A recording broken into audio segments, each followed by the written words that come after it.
Come on in and let us show you our 3-bedroom residence apartments at Rise in Moonee Ponds.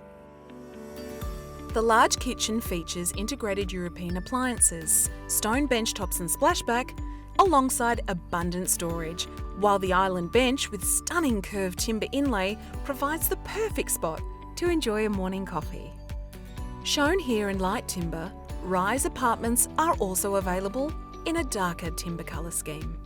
The open plan layout offers space for a dining table, with a large living area that opens onto a show-stopping balcony with more than enough room for entertaining family and friends of any age.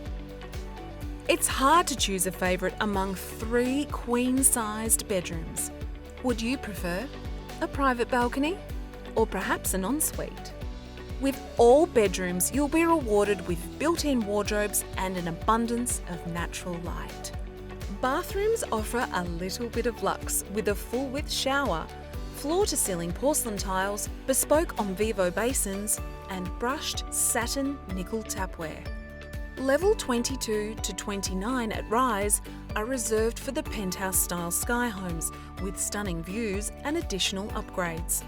Sky Home residents also have exclusive access to the Conservatory Sky Bar with unparalleled views over Melbourne. There's more to explore at Rise, including Mason Terrace, with areas to entertain both indoors and outdoors, a gym, yoga studio, and indoor heated pool and spa. Venture outside and you'll find yourself in the heart of Moonee Ponds, just 6 kilometres from Melbourne's CBD, 5 minutes from the train station, and moments from vibrant Puckle Street.